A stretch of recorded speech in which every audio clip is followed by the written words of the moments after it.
ನಮಸ್ಕಾರ ಸ್ನೇಹಿತರೆ. ಅಶ್ವಿನಿ ನಕ್ಷತ್ರ ಧಾರಾವಾಹಿಯಲ್ಲಿ ಭಾವನಾ ಪಾತ್ರದಲ್ಲಿ ನಟಿಸಿ ಫೇಮಸ್ ಆಗಿದ್ದ ನಟಿ ಪ್ರಿಯಾ ಕೆಸರೆ ಮತ್ತು ಅವರ ಪತಿ ಶಿವರಾಮ್ ಅವರು ಜಿ ಕನ್ನಡ ವಾಹಿನಿಯ ಹೊಸ ರಿಯಾಲಿಟಿ ಶೋ ನಾವು ನಮ್ಮವರುದಲ್ಲಿ ಸ್ಪರ್ಧಿಗಳಾಗಿ ಕಾಣಿಸಿಕೊಂಡಿದ್ದಾರೆ. ಇದೀಗ ನಾವು ನಮ್ಮವರು ವೇದಿಕೆ ಮೇಲೆ ತಮ್ಮ ಬಹುದಿನಗಳ ಕನಸೊಂದನ್ನ ನನಸು ಮಾಡಿಕೊಂಡಿದ್ದಾರೆ.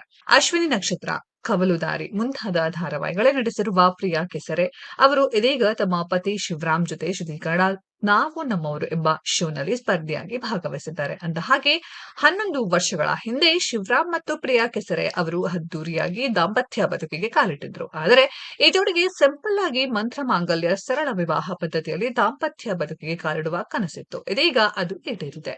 ಈ ವಾರದ ಸಂಚಿಕೆಯಲ್ಲಿ ಮನದ ಬಯಕೆಯೊಂದನ್ನು ಈಡೇರಿಸಿಕೊಳ್ಳುವ ಸದಾವಕಾಶವೊಂದನ್ನ ಸ್ಪರ್ಧಿಗಳಿಗೆ ನಾವು ನಮ್ಮವರು ಶೋ ಕಲ್ಪಿಸಿಕೊಟ್ಟಿದೆ. ಅಂತೆಯೇ ಪ್ರಿಯಾ ಮತ್ತು ಶಿವರಾಮ್ ಅವರ ಮನದಿಂಗಿತವನ್ನ ಈಡೇರಿಸಿದೆ. 11 ವರ್ಷಗಳ ಹಿಂದೆ ಅದ್ಧೂರಿಯಾಗಿ ಮದುವೆಯಾಗಿದ್ದ ಈ ಜೋಡಿ ನಾವು ನಮ್ಮವರು ವೇದಿಕೆ ಮೇಲೆ ಮಂತ್ರ ಮಾಂಗಲ್ಯ ಮೂಲಕ ಮತ್ತೆ ಮದುವೆಯಾಗಿದೆ. ಮಂತ್ರ ಮಾಂಗಲ್ಯ ಎಂಬುದು ರಾಷ್ಟ್ರಕವಿ ಕುವೆಂಪು ಅವರ ಪರಿಕಲ್ಪನೆಯಲ್ಲಿ ಮೂಡಿಬಂದ ಒಂದು ಸರಳ ವಿವಾಹ ಪದ್ಧತಿ. ಅವರ ಪುತ್ರ ಪೂರ್ಣಚಂದ್ರ ತೇಜಸ್ವಿಯವರಿಗೂ ಇದೇ ಪದ್ಧತಿಯಲ್ಲಿ ವಿವಾಹ ಮಾಡಿದ್ರು.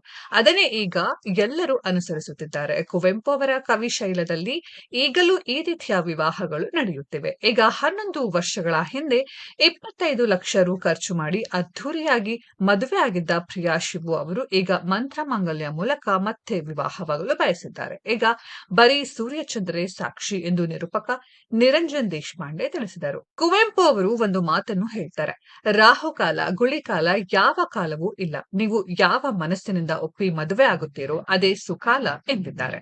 ಅದು ನಿಜಕ್ಕೂ ಒಪ್ಪುವಂತಹ ಮಾತು ಎಂದು ಪ್ರಿಯಾ ಪತಿ ಶಿವರಾಮ್ ತಿಳಿಸಿದ್ದಾರೆ. ಪತಿಯ ಮಾತಿಗೆ ಧ್ವನಿಗೂಡಿಸಿದ ಪ್ರಿಯಾ ಕೆಸರೆ, ನಾವಿಬ್ಬರು ಒಬ್ಬರಿಗೊಬ್ಬರು ಏನೂ ರೂಲ್ಸ್ ಮಾಡ್ಕೊಂಡಿಲ್ಲ. ನಮ್ಮ ಇಷ್ಟ ಕಷ್ಟಗಳನ್ನ ಸಹಿಸಿಕೊಳ್ಳುವುದಿಲ್ಲ. ಒಬ್ಬರಿಗೊಬ್ಬರು ಗೌರವ ಕೊಟ್ಟುಕೊಂಡು ಯಾವುದೇ ರೂಲ್ಸ್ ಹಾಕಿಕೊಳ್ಳದೆ ಬದುಕುತ್ತಿದ್ದೇವೆ ಎಂದು ಹೇಳಿದ್ದಾರೆ. ನಟ ಶರಣ್ ಅವರು ಈ ಮಂತ್ರ ಮಾಂಗಲ್ಯ ಮದುವೆಯನ್ನ ನೆರವೇರಿಸಿದರು. ಅವರ ಜೊತೆಗೆ ತೀರ್ಪುಗಾರರಾದ ತಾರಾ ಮತ್ತು ಅಮೂಲ್ಯ ಕೂಡ ಜೊತೆಗೂಡಿದರು. ಕುವೆಂಪು ಫೋಟೋ ಮತ್ತು ಅವರ ಮಂತ್ರ ಮಾಂಗಲ್ಯ ಪುಸ್ತಕವನ್ನ ಇಟ್ಟು ಅದರ ಎದುರು ಸರಳ ವಿವಾಹವನ್ನ ನಡೆಸಲಾಯಿತು. ಇದೇ ಸಂದರ್ಭದಲ್ಲಿ ತಮ್ಮ ಸಹೋದರಿಯ ಮದುವೆಯನ್ನು ಮಂತ್ರ ಮಾಂಗಲ್ಯ ಮೂಲಕ ಮಾಡಿರುವ ವಿಚಾರವನ್ನ ನಿರೂಪಕ ನಿರಂಜನ್ ದೇಶಪಾಂಡೆ ಹೇಳ್ಕೊಂಡಿದ್ದಾರೆ. ಸ್ನೇಹಿತರೆ, ಈ ವಿಡಿಯೋದ ಬಗ್ಗೆ ನಿಮ್ಮ ಅನಿಸಿಕೆಯನ್ನ ಕಾಮೆಂಟ್ ಬಾಕ್ಸ್ ಅಲ್ಲಿ ಕಾಮೆಂಟ್ ಮಾಡಿ.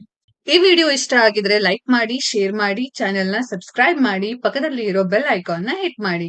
ಮುಂದಿನ ವಿಡಿಯೋದಲ್ಲಿ ಭೇಟಿಯಾಗೋಣ. ಧನ್ಯವಾದಗಳು.